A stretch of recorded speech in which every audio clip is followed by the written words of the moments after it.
In my African homestead, I cannot walk into the home and tell my mom, "Mommy, I'm depressed. That's actually so I'm true. very depressed." And I tell her it's because of books. She'll tell me depression is not for African You people. should read hard. Good afternoon to all our listeners, viewers from all over the country. Today we are here with your lovely host, Yoni Ruth Shalom from Nabisunza Girls School, and we're here to talk about mental health awareness. I will be interviewing Namato Veronita. I'm a public speaker and a passionate advocate for mental health. Okay, so we have been hearing that lately UCC is trying to promote the use of ICT. Tell us how that is going to improve the mental health in the country. Now we know there are a lot of victims of mental health that vary from not only girls to men to women. Explain to us in detail how you're going to advocate for that. Very, very good question, Shalom.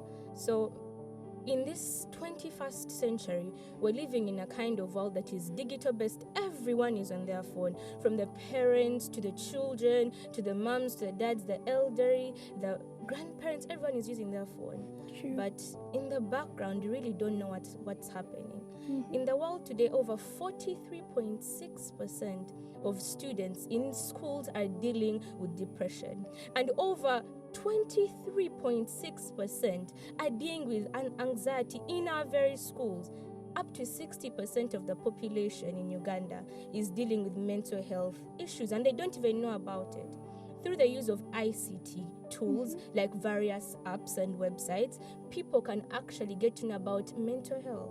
They can actually talk to counselors, therapy people, just at the comfort of your screen. That's actually so true.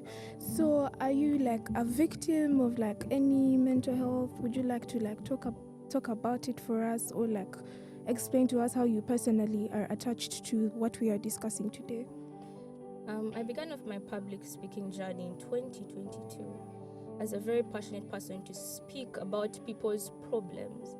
In my African homestead, I cannot walk into the home and tell my mom, "Mommy, I'm depressed." That's actually so I'm true. very depressed, and I tell her it's because of books. She'll tell me depression is not for African people. You should read hard. Exactly, I often hear that a lot of times. You should read hard. And my mom would tell me, "Those are white people problem. Mommy, I need to see a therapist. I'm actually not well mentally." My mom will just tell me, "Those are white people problem. You're just deceiving yourself." So how did you exactly break the stigma with your parents? Because there's a lot of stigma with African parents. I hate to stereotype, but it's actually true. African parents have this mentality. What do you mean you're depressed? I feed you, I bath you, and all these things. So tell us how exactly you're trying to break the stigma and encourage fellow girls your age, our age, because the most target is girls, not only girls, boys our age that face a lot of such issues. Tell us how you're breaking the stigma in these African homes of ours.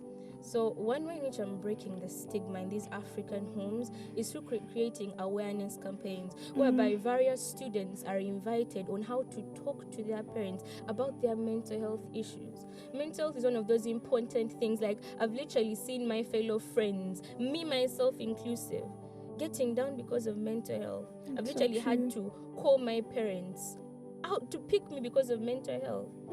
And breaking the stigma through my speech work, giving speeches to people, documenting them online so that people can just know about mental health, just to extend that help to just that one person. That is actually so true. So I think by even this podcast alone, we're actually creating awareness for over millions of viewers and watchers over there. Do you have a personal message? How did you deal with your depression?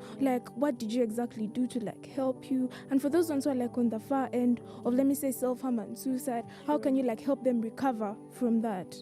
Very, very good question.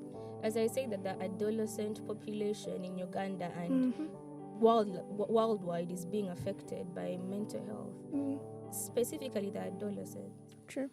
My personal message to all the viewers who are out there is to come out. You don't need to actually visit a therapist. You need to go on a website. Just log into that website that is for therapy, just counseling you, just telling you that motivational word, because we actually need these words to keep us going. Because Shalom, you have to agree with me. I- Life gets hard. I totally agree with you. Life gets does get hard. unbearable. Candidate years. Exactly. My, you need people you can relate. Exactly. You need people we can relate with life. I've heard of Mental Health Uganda. Is that like a website that's reliable? And like I've heard of the hot call line. Can you tell us something about that?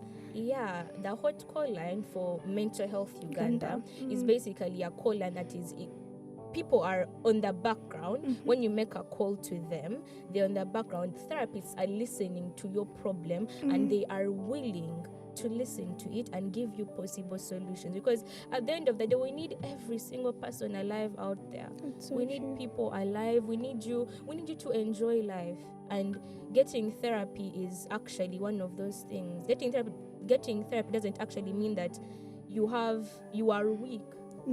That's It's so actually true. it's a sign of strength that you have accepted that I You need need some help.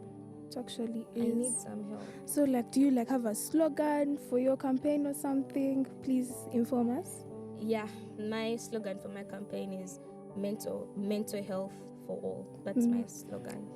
Guys, it has been a lovely session with. Namato Verenita. I hope you tune in again. Please, it has been quite educative.